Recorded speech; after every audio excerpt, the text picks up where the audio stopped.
Today, we have the honor to have one very, very exclusive brand with a great name behind it. And we have the head of marketing, and let me introduce you, Martin Gigliardi. Welcome to Paddle Smash Academy.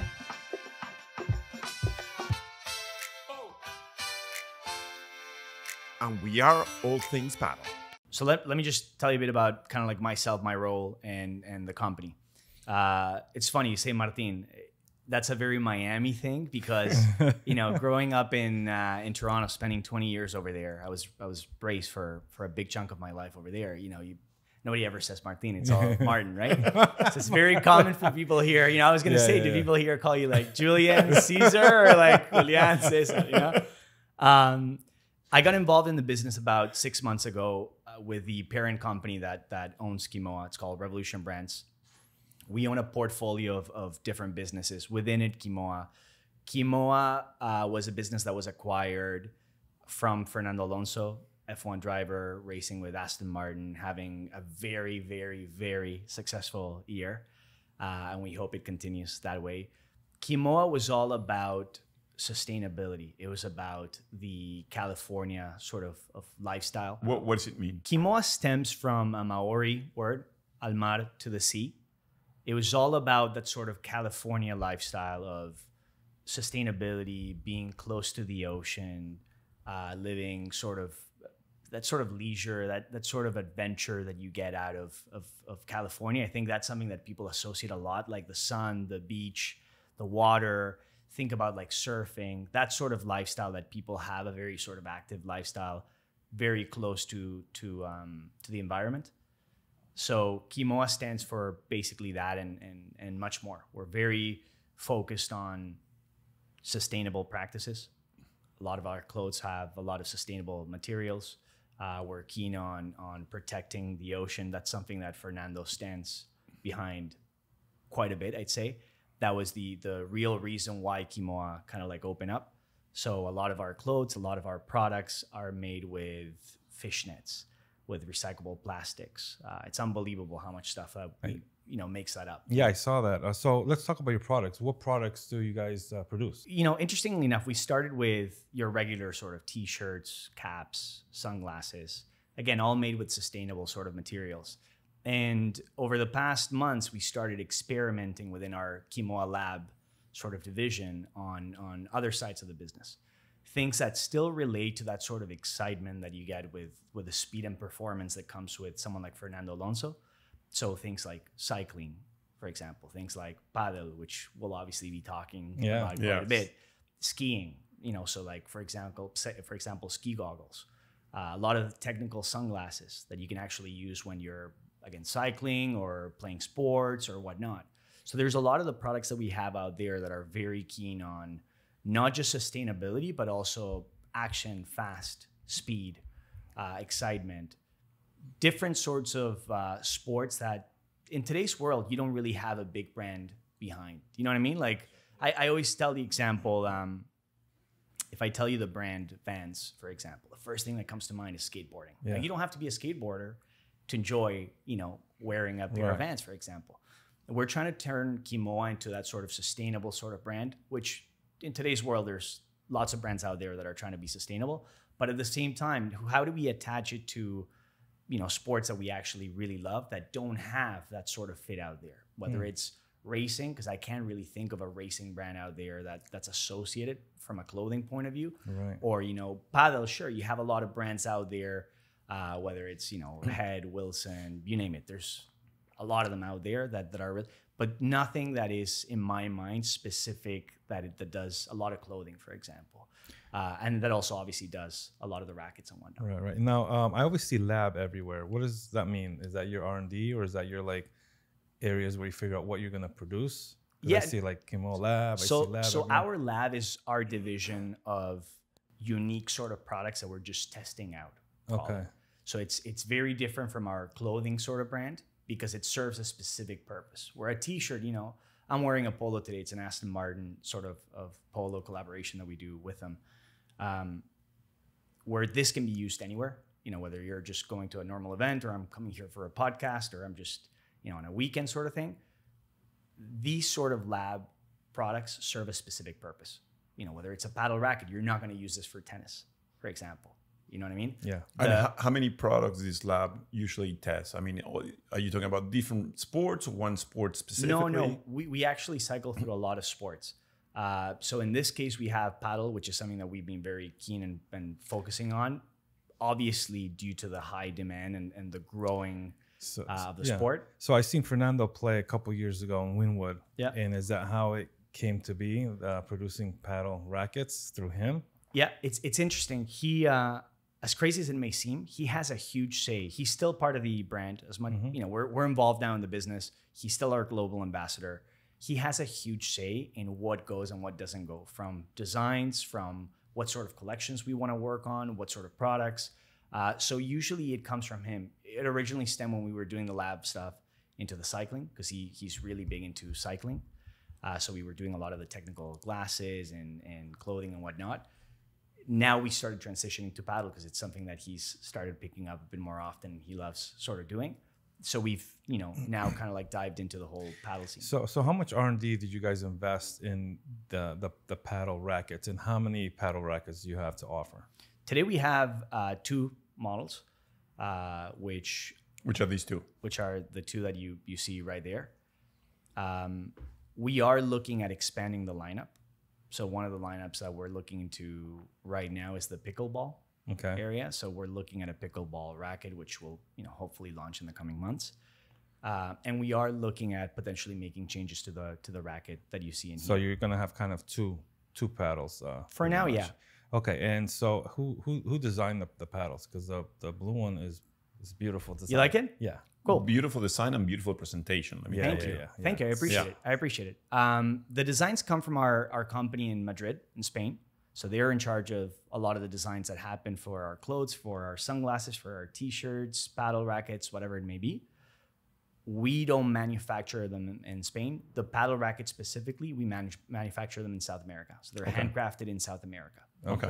All right. That was the next question. Yeah. Both of them, obviously, this one's carbon fiber and this one's fiberglass, right?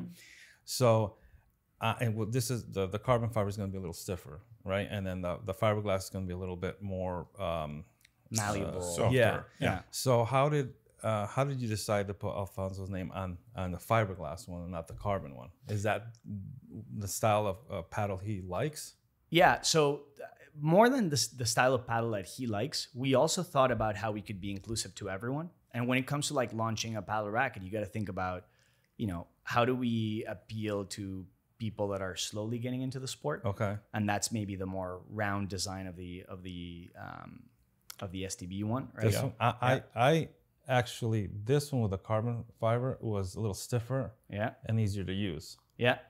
Then let's just say one that's a fiberglass one. Did you not also find that one, when you're trying to balance it, you know, it's less heavy? Well, this one's on the round, top, so right? you're gonna have them here, but this one's more of a diamond shape. But this is made of fiberglass, so the ball's gonna it's gonna go in more.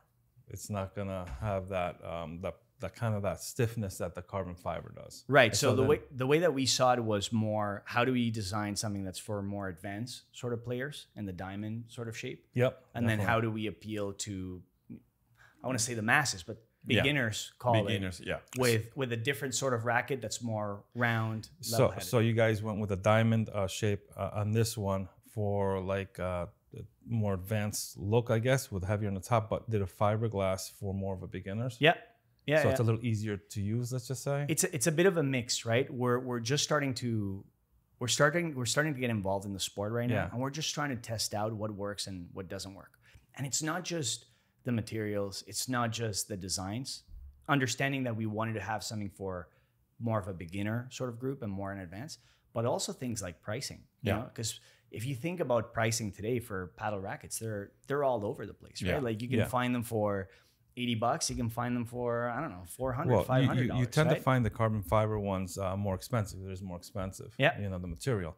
So you're anywhere from like $300 to $400 now. The paddle is insane. Going for insane. So I guess it just depends on what you like. If you like, you know, carbon fiber or fiberglass, the feel of it, what have you. But the majority of the high-end paddles are going with carbon fiber, 3,000, 6,000, 8,000, right, 10,000.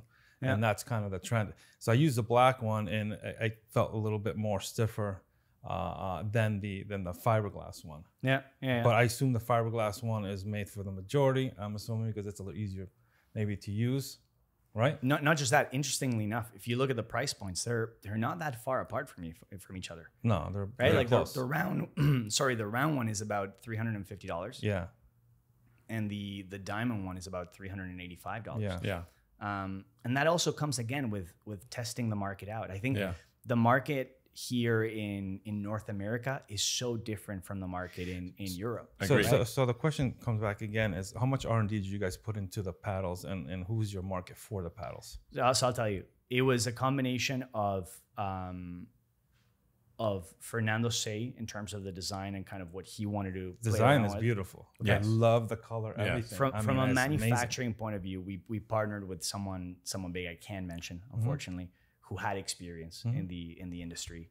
And again, they're all, handcrafted and whatnot. So you based everything on their R&D, or correct. So we leverage a lot of their expertise to be able to say, what should we have in there, but what can we also do different that is not like the other ones? Because again, I think for me, and this is, I don't know if it just applies to me or not, but when I see people picking a racket, a lot of it comes to just trying it out and seeing if they like it or not. Correct. I don't think people are out there, and I'm sure we'll talk about it, but Sure. One of the things I hear a lot is how do we go about sponsoring specific players and whatnot. Yeah.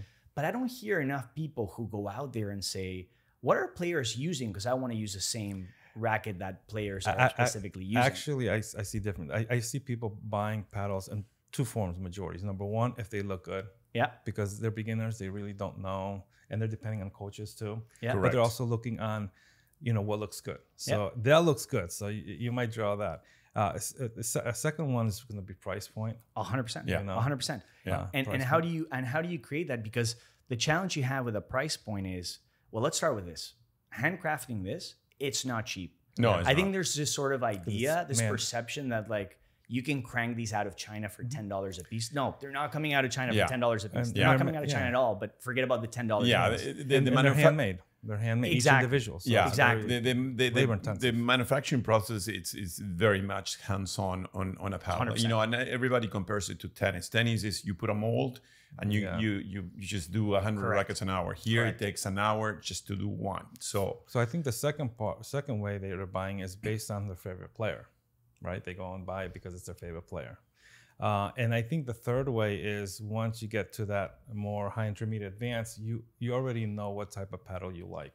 If it's a diamond, if it's a hybrid, if it's round, if you want the way in the top, want the way in the middle, if it's carbon fiber, or if it's fiberglass. At that point, then you're a little more, then now you're trying them out because you want to see which paddle you like best. So I think there's those three ways that people. Yeah, but I think the majority, because I'm in the other side too, as I'm dealing with students and coaches all day long. It's start from the grassroots movement. From the coaches, is the ones that they handed, hey, try this paddle. Correct. Yeah. Start from there and make it grow from there. But at the end of the day, it's how do you put the paddle out there? And I see Kimoa, and I see something similar. I don't know if you're familiar with this brand called Quickma. No. It belongs to Decathlon. It's one of the biggest in Europe. And they started with a very, one or two paddles, testing the market and all that. And then from there, they exploded. Yeah. But their marketing idea was different, start at 99 euros per paddle. Yeah. Because they have the manufacturing process, they have the R&D process, all within the same company. For sure. That's why they could target a different way. And I think you guys are going the same way. What are they selling them at now? Is it still 99? They still 99 euros, and then they go up to 139. I mean, the 99 euros is going to be fiberglass. Okay, but the problem is this. The problem is when you're putting that sort of price point, are you then creating the perception that you're giving something of lesser quality to a certain degree? And that's something that to us is also a challenge because, you have Fernando Alonso who represents everything that Fernando Alonso represents. And, if you're into this sort of F1 world, you understand things are not cheap. In North America, playing paddle is, I don't want to say a luxury, but it's expensive. It's really expensive. Yeah. We can talk about that. Yeah. But, and so if I were to, bad example, bring a racket that I put for $350 and put it for $150. Well, people think this is a cheap, crappy racket. No, I agree with you. Their marketing strategy is completely different to what it is because they sell it on their own stores. Yeah. So they have the whole 360, ecosystem all together. But I think the ways, and now you guys are in Wynwood, and you guys are one of our sponsors and all that. But let me ask you, how do you planning to? I mean, it's going to be only the 2 paddles or the 2 rackets, and are you going to bring more into the market? And what do you see the Kimoa paddle growth here in the United States in the next year or 2 years? Yeah, so there's a few things we're doing around the whole brand, and specifically about paddle. In Spain, so let me just start in Spain, because again, our headquarters for Kimoa is in Spain. We're starting to work with younger sort of players that we can pick up, young talent. We've looked at the ROI of a professional paddle player and what it would cost to give them, a sponsorship and give them our racket, and obviously them playing with it. And we still haven't been able to look at the numbers and say, this is worth it. Right. Where I come in as a marketing sort of, expert, call it, whatnot. I'm a big believer in the power of micro-influencers. So let me walk you through what micro-influencers are. If I am looking for a place to eat out tonight, right? I have 2 options. I go on Instagram and I see Kim Kardashian, who just went to like some crazy restaurant here in Miami, or I pick up the phone, I call you, Julian, and I say, hey, listen, can you recommend me a good spot for seafood? Making it up. I think there's a connection between people who may not have a big following, but who have a lot of power in the say. Because if you tell me of a great spot that you believe in for seafood for a restaurant, chances are I may end up going over there myself over what Kim Kardashian would have announced on Instagram, where I know she's getting paid millions of dollars for that sort of announcement. Yes. And so what we're trying to focus on right now is how do we leverage the sort of micro-influencers into giving them rackets, educating them about, paddle, inviting them to the events. Yes. Sometimes it's as easy as me saying, you know what, it costs me $100, $120 to sponsor a court for an hour. Kimoa sponsored court for 1 hour and come play, try our rackets out for an hour. Yeah. And for a lot of people, you know what, the idea of saving $25, because that's what the average is for a court here in Miami, is a huge win. And the spend for us is not that big, but the experience that I get out of that. Exactly. And the leverage that I then have to not just put the product in the hands of someone who may buy it, because then again, I got used to playing with this racket, so I want to buy this racket because now I'm getting good with this racket, right? But also, can I then leverage that sort of content for social media? Yeah. And now, is that your model, and have you guys tested that? Yeah, so we're actually doing it right now. Oh, in Spain, we're trying to start sponsoring younger players. So I start from the grassroots. Correct. Yes. So we're not looking at big pros. We're looking at how do we leverage the ones that are up and coming right now that won't cost us as much.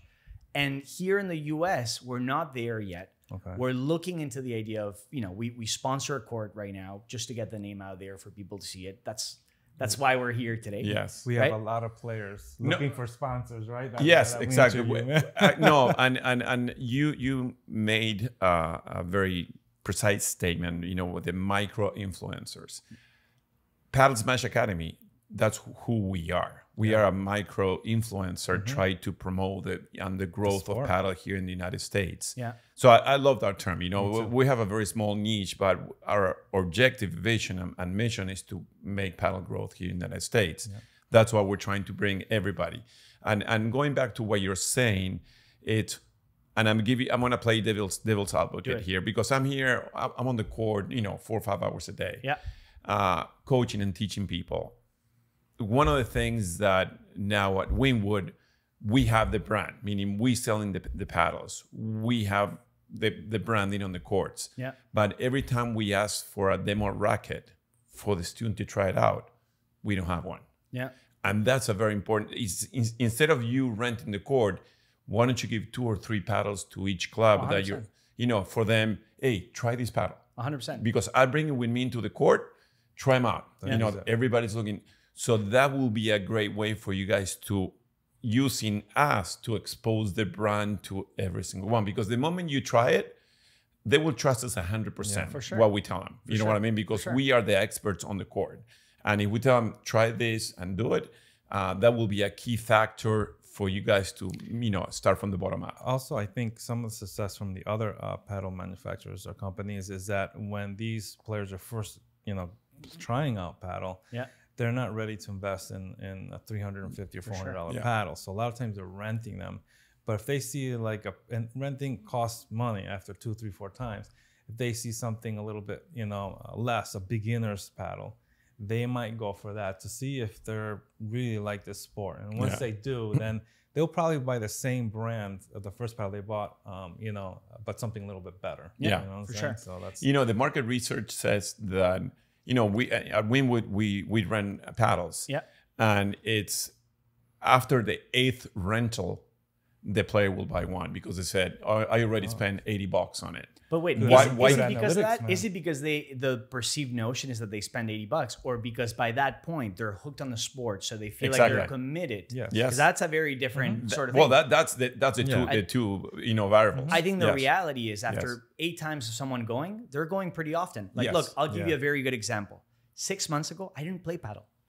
that was the next question. If you play paddle, I play paddle. okay. 6 months ago, I didn't play paddle. Yes. In Toronto, we used to play tennis once in a while. And there are no paddle courts I still until play. yet. They're There's just one launching coming one. up. Yeah, Yeah. there's just launching Yeah. one right now Yeah. in a very known area. Yeah, and Cherry. Correct, Cherry. Yeah, Yeah. Cherry Beach. Yeah. So coming into Miami, I didn't really know about paddle that much. I knew about the sport. I didn't really know the rules. I was aware of kind of what was happening. I started playing paddle and I really fell in love with the sport. Exactly. And when I say I fell in love, is I'm actually playing 2-3 times a week now. Yeah. But the sort of questions that I'm having right now when it comes to playing? Is there a membership that I can pay anywhere to just pay a fixed amount every month? Because I'm spending like It's true. $120, $150 just to play. That's the reason why the club doesn't have a membership. For sure. So that's a sort of, but that's the commitment that then drove me to be able to get a racket. So after the first month of me saying, holy crap, like I'm spending, $100 a week right here, and maybe I should consider buying one, because it's not even about the rent. It's like I just want to get used to my own racket. Yeah. I think a lot of people too will think that the rackets that they get from a practice point of view, the ones that they're renting, are not necessarily good. It's kind of like when you go, for That's example, Definitely. for to a driving range, you play golf. Yeah. The golf clubs that they'll give you are not going to be good golf clubs. And I think everyone understands that up until a point in which you really love doing that. So you go and you commit yourself to being able to buy one. But usually it's the club gets their own like paddles that are made in China that puts their name on it, so they know it's not a real brand For sure. But if there was a couple brands there and they can rent an actual real brand that has better paddles, they'll get an idea. People are kind of loyal. They buy that first one for whatever, 40, $50, $75. They're kind of loyal now to them. They bought it based on how it looks or whatever. Yeah. And then they continue buying the more expensive one afterwards. You know what I'm saying? That's true. the typical. It's true. I'm going back to the milk paddles, and I'll tell you for experience that, especially the ladies, they hate renting paddles because the grip is so sweaty. Yeah. You know what I mean? And they don't change the grip quite often. So they gross out, holding that sweaty grip. So that's why they ended up buying paddles. But you should look into having the demo option at the club where we can just hand it out, try it out and all that. Let's talk it through. But I want to bring 2 points that I thought were important on that. Let's go with point number 1. Something that you mentioned that resonated was, how about empowering coaches out there to leverage the rackets? So now we went from players who, in all fairness, a lot of the players also coach, to coaches. Maybe that's the entry level right there. Maybe like the point of entry is not necessarily approaching players who will obviously ask for quite a bit of money, but how do we start penetrating the market by going after the coaches who train with people who, don't necessarily have a racket, and you're going to put a racket in their hands for the first time. But this paddle is the market is for the high end advanced player, somebody who's going to invest $350, $400. Yes. So the coaches usually are the ones that they're coaching advanced, but they already have their paddle that they already play with and they know it and they like it. So the coaches there are usually dealing with, let's say, beginners that haven't really committed or purchased a paddle yet. And this is probably more market to somebody who's already vested into paddle, for years and years, and is going to spend $350, $400. Yeah, but not necessarily, because the price range, you don't go. There are very few paddles that are below the 300 range.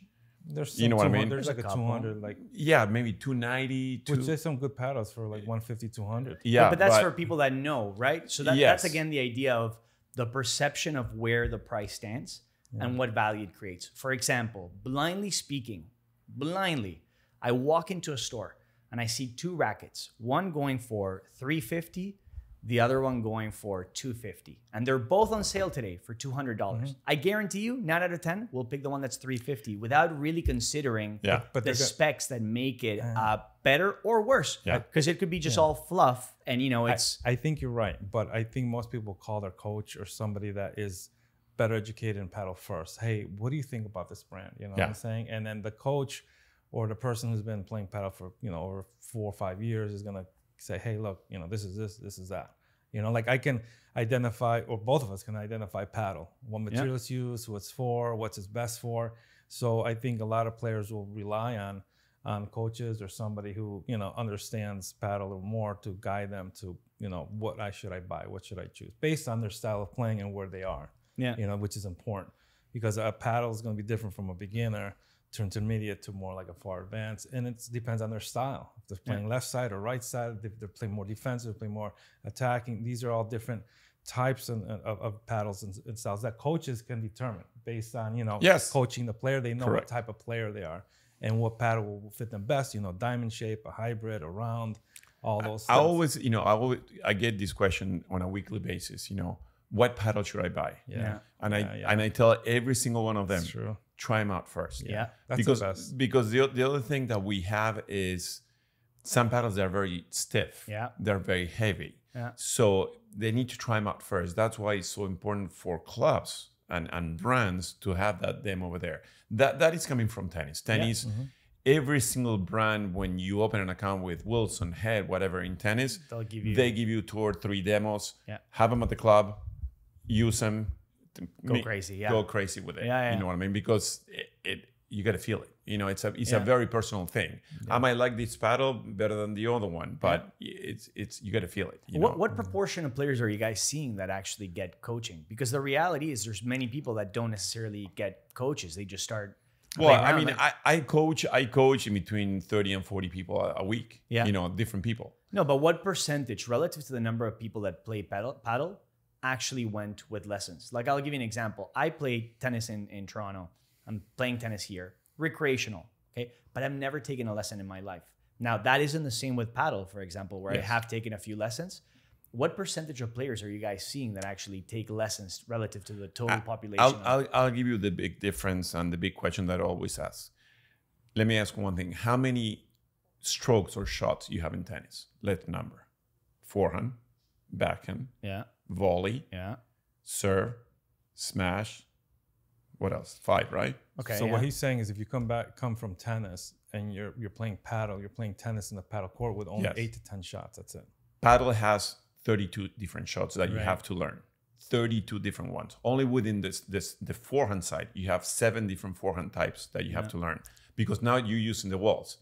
The back wall, side wall, back wall, and they're all different shots and different movements. Tennis is only 1 forehand. In paddle, you have 7 forehands from the baseline only. So, and 7 backhands. So you're already at 14. So if you want to play good paddle, there is no way that you can learn without taking any lessons, period. You reach that ceiling and you will never grow, because same thing with the smash. In tennis, you have only 1 smash. In paddle, you have 5 different smashes. If you don't know which ones they are and how to hit them and when to use them and how to use them, you're dead. I mean, that you reach that ceiling and you will stay there for the rest of your life. And we see this all the time. And we see like people coming from, let's say, badminton or squash or tennis. Like I was a tennis player, so was he. And you go in there and you have good hands and you have the basics, and but you're limited.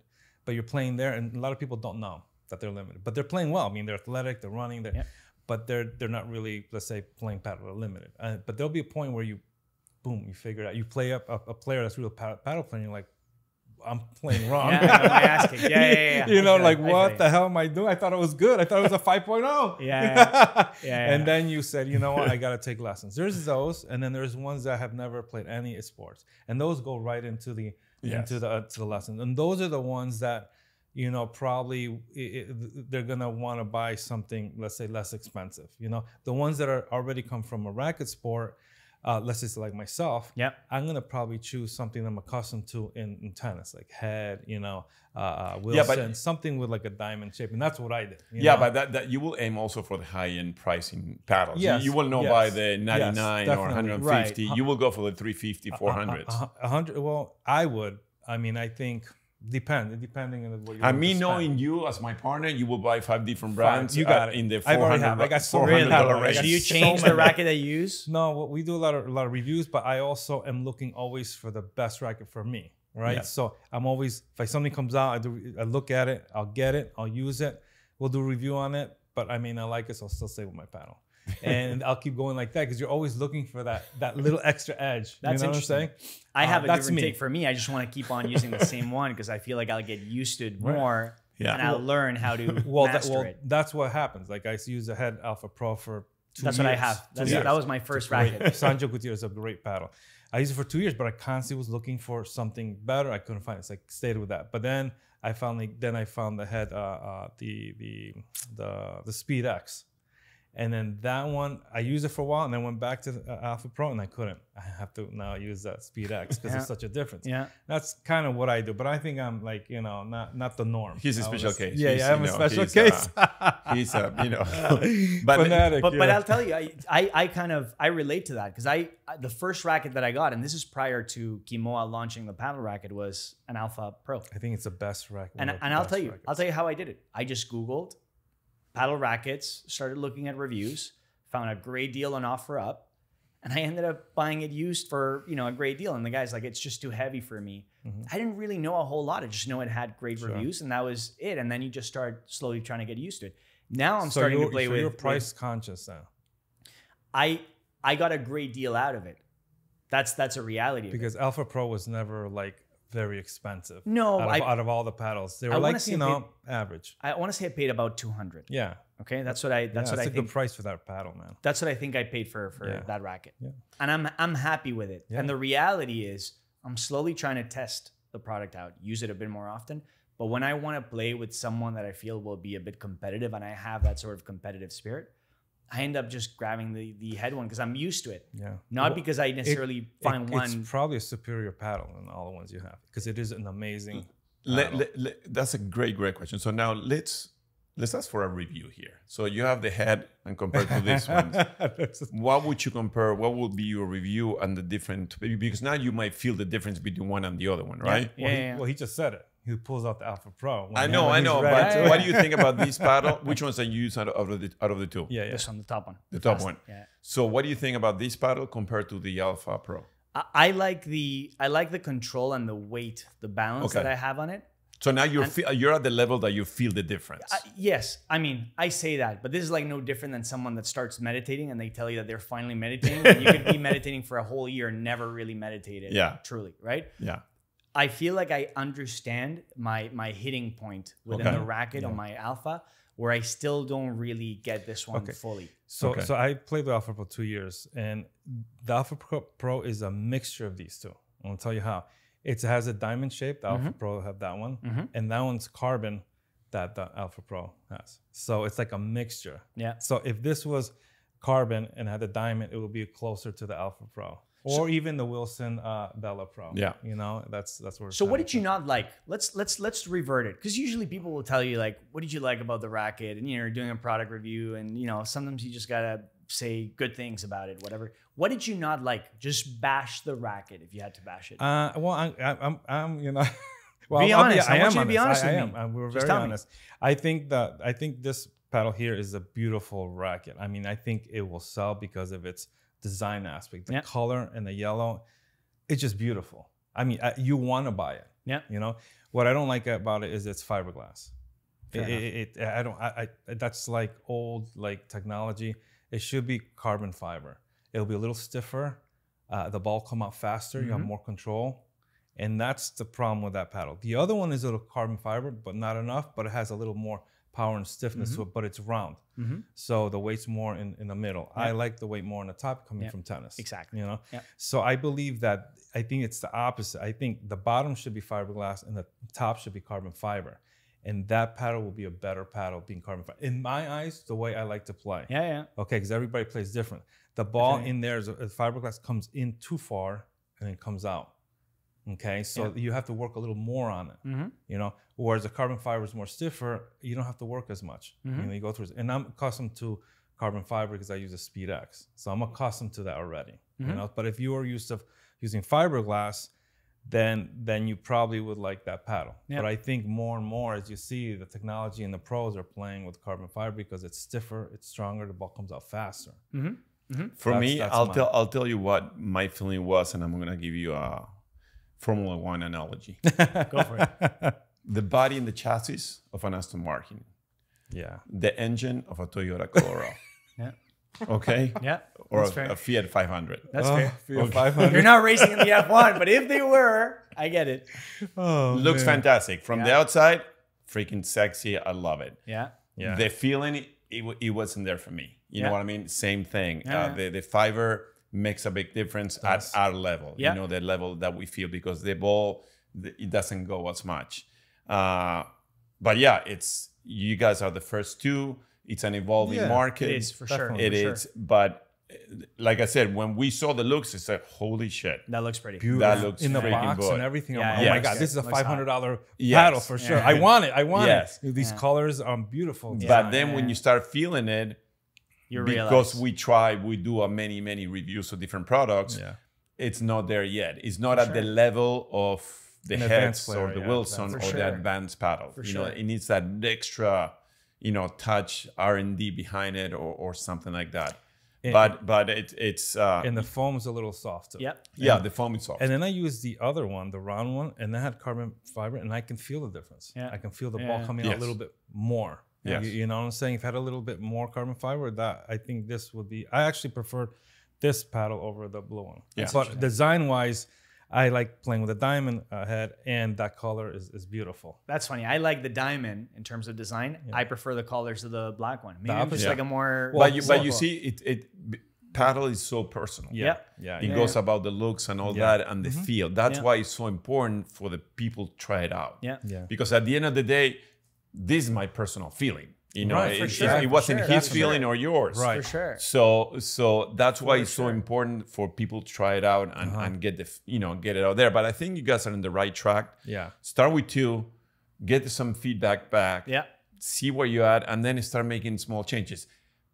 Paddle brands and paddle models, they evolve every, in tennis, because our background is tennis, every 6 months is the same model, same everything, but they change, they add a little tweak. You use the Alpha Pro, so try using the Speed X, and you're gonna be like, oh my gosh, the Alpha Pro sucks. Really? That's funny. If you're coming from Alpha Pro.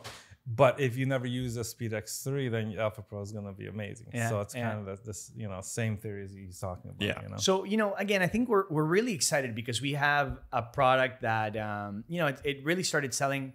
Again, 2 different target demographics, completely different. When you look at Europe, where it's a bit more popular, especially in Spain, where it's a bit more recreational and people do it, and people here in the U.S., where, again, it's a very premium sort of sport. And I don't think it's reached that level yet where it's tipping that sort of ball of finally getting the masses to start playing it. I mean, again, I pay $25 an hour for court use, $20 to $35 an hour to play paddle. I pay $7 to play tennis free in certain courts. It's unbelievable. And same thing as pickleball. But pickleball has this sort of deficiency where if you played a racket sport, I think a lot of people who play pickleball just feel like it's missing something. It's too amateur. You know what I mean? Sport, Peter Alonso said, pickleball is a game. Paddle is a sport. That's a big difference. You know what I mean? It's just a game. It's it's sort of like playing ping pong. And I think paddle's a little more fun than tennis. Yeah, tennis is sometimes can be more difficult to find the right partner, a little less social. But paddle it requires, like you said, more shots to learn. It's more social. Yeah. And you're playing like tennis. You think of doubles, but in paddle, you don't even think of it as doubles. It's a team. Each side has they're responsible for doing certain things. Yeah. So it's a team effort. So it's different in aspect. Then you get addicted very, very quickly. Yeah, very quickly. The technology side of paddle, which I don't think is mentioned enough, but you look at technology today and you have the apps that enable you to find groups to play with, because sometimes the challenge with paddle is you need 4 people to play. And not everyone has 4 people that actually know. Now, obviously, you're a coach, you played regularly, you probably know people. Today, for example, about a couple months ago, I joined on a WhatsApp group based on one of these classes where they said, why don't you just join this WhatsApp group? They post all the time matches to play with. And then through that, I found that there was an app that you can just download and it tells you about other matches that are open. Yeah. So I think technology has enabled a lot of us to be able to find games. Oh, yeah, definitely. Where before it was really hard for me to find someone that was interested in playing. Now you have people who fly down from San Francisco and they're here for a weekend and they'll just jump on the court. Like, I mean, half the games that I play are with people that I've never played with in my life. 100%. You know what I mean? Amazing. It's very interesting how So Martin, let's talk about Kimoa. Where do you see Kimoa paddle? What is the vision and what do you guys want to do with Kimoa paddle USA? Where you guys want to take it? What is the growth perspective? Sure. So again, next up for us is the launch of the pickleball racket. Okay. That's going to be, I don't know if necessarily huge for us, but I think that's going to be interesting. We really want to test that out. We want to gather feedback on the rackets that we have here. So everything that you guys have mentioned and more is super valuable into our second iteration of it. Yeah. And you can use us because we test paddles all the time. That's great. Yeah. We can give you our outtakes and feedback on for it. sure. Yeah. And then the third point is, how do I start penetrating it from a marketing point of view to showcase the racket, to have more people play it? Because I still believe that a lot of it doesn't necessarily come down to the finer details and performance, but rather the optics of what people believe to be valuable or not valuable. Meaning people will see, it's a Fernando Alonso racket. It must be a fantastic racket. And then it may just be psychological. They start playing with it and they're like, this is an amazing racket, way better than so again, we are in that sort of space right now where one of them's $385, the other one's $350, expensive. Should we start playing around with the price of it and see? We have a bit of margin in there, not a whole lot, but we have some of it. Mm-hmm. So should we start playing around with it and see if, at a 280 or 250 or 200 price point, I mean, I don't know if we could do 200, but 225 price point, we could potentially sell way more of these. Should we bring it up and then just try to make it more of a premium experience? Because here in North America, again, I think the first one is a I think smart so. one, because then you get loyalty. So somebody like me, I bought a head. I want to get another head. Yeah. I'm saying if possible. So you might get that loyalty, and they might then purchase something better afterwards once they get more invested into paddle. So that's my view. So Kimoa is planning to stay here in the U.S. Oh, 100%. And make paddle growth and invest 100%. In the sport. 100%. So where are you guys located? What store? So if people want to go visit the store, look at the paddles and the shirts and all your products, where can they go? It's we originally tried to position it as a bit of a niche. So we have the Wynwood Paddle Club that features the clothing and the rackets. We have them available on the Kimoa website, kimoa.com. And that's available, ships basically everywhere in the world. So if you go to Europe, you'll see a different sort of store, same sort of products.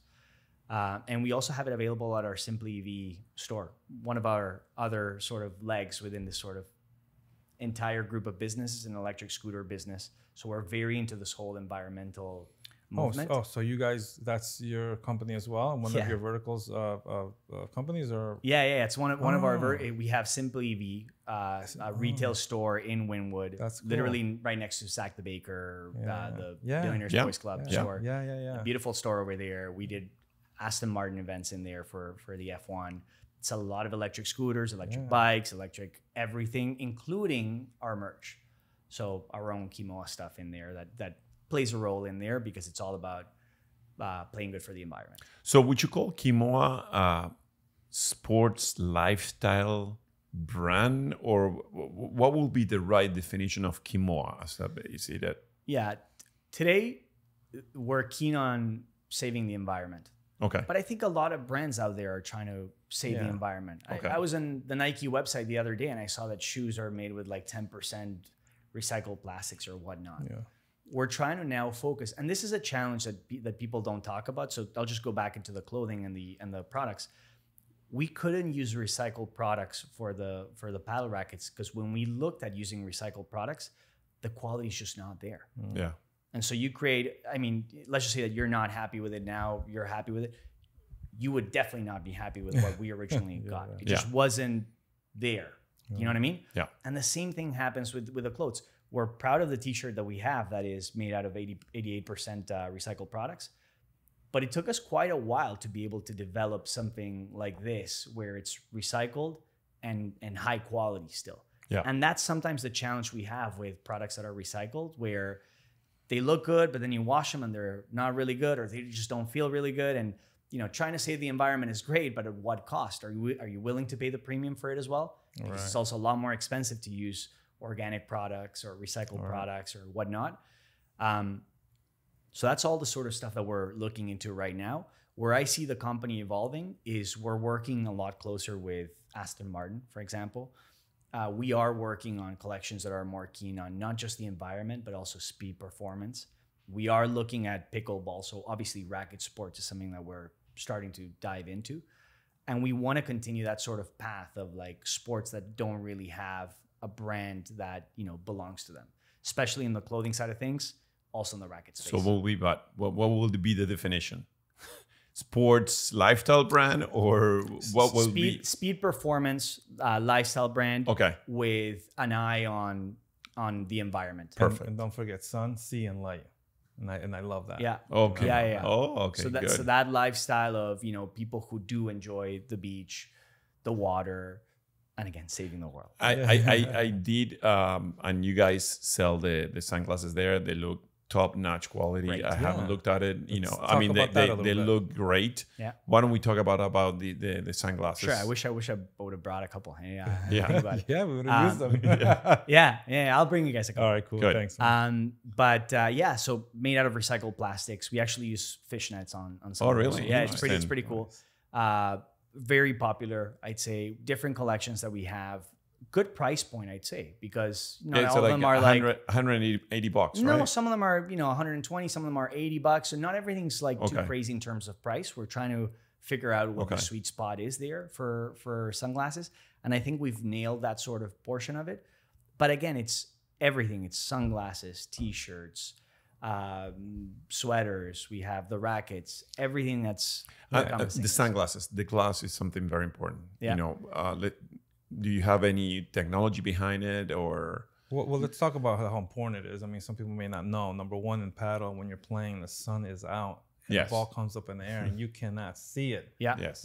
So that's really important. Second could be, bicycle riding. You're going very fast. You know what I'm saying? Yeah. You have things that could be, volleyball. My daughter plays volleyball. Beach volleyball. When she goes to hit that ball, sand goes all over her face. So all these sports that are like, you need these sports glasses. Yes, I use them every day. So the sunglasses are very different from the technical glasses. Okay. So where the sunglasses have a frame that's sort of round, the technicals just have the top frame with the lens. Yes. And you don't have a bit of a bottom. So and it's sort of like wrap around, right? Yeah, exactly. They're a bit more flexible, but they don't have the bottom. They're not meant for looks. They're meant for performance. Whether you're cycling or you're playing sports or... Obviously, it wouldn't apply for like skiing. We actually have the full-on goggles at that point. But yeah, I'd love to bring you guys some of the technical goggles, tell you a bit about the tech, which I don't have here right now, but I'll bring you guys some of the tech and talk about that for sure. Yeah, or we can do a podcast at the store too and talk about it. Why not? Yeah, that'd be great too. We have some racing simulators. They're a lot of fun. Oh, yeah? They're really? Oh, we definitely got to do something on that. Right? You want to see what the F1 experience is like? Oh, dude. Right there at the store, you have the We're racing, speed. bro. We're racing, man. The speed simulators are at the store? Yeah. So the F1 simulators are there. We have 3 simulators working we have a whole bunch of electric vehicles that you guys can try. So how does that work? If somebody comes over and just try that out, or you got to pay an hourly rental for, or how does that simulator work? There's no rental. We typically allow any clients, existing or new, to just use them. We got to go try that out. You know, if it's not busy, we're happy to accommodate and allow anyone that just wants to try it out to just sit down and give it a lap. Yeah. So just to wrap it up, where can they buy the paddles? Where can they try out the paddles? Where can they try the Kimoa brand? Yeah. Where can you buy the paddles? The paddles can be bought at kimoa.com.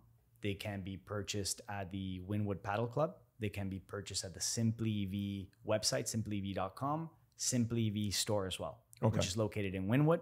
Where can we try them out? You can try them out at the store if you wanted to come and just get a feel for them. And we're also going to be working with the Wynwood Paddle Club to make sure that you guys have some paddle rackets. I love that. For sure. Perfect. All right, great. Martin, thanks for coming. Wish you all the luck and congratulations on a new spot there. Yeah. And we look forward to seeing more paddles and another podcast with you. Thank you guys for having me here. It was fun. And hopefully it'd be nice to see the evolution of this, where this leads to, a couple of months from now. Well, actually, I think next time we'll see Martin, we should be in the paddle court playing a match. Yeah, let's do playing a game. Let's play. Try the paddles. You guys are gonna embarrass me like that? You could bring Fernando. Yeah. We can bring Fernando and then do a... Sure. We got to do it, right? Get some good content there. Record a little bit. It'll be, collaborate. That would be really cool. That'll be fantastic. But thank you for coming, man. No, I really appreciate it. Guys, if you haven't already, make sure that you hit that subscribe button and turn on your notifications. And remember, it's free $99. It doesn't cost you anything to hit that subscribe button. Thanks for tuning in to Paddle Smash Academy. We hope you'll find our videos informative, helpful in improving your game and learning all things paddle. So until next time, keep improving your game. And remember, learn, play, and share.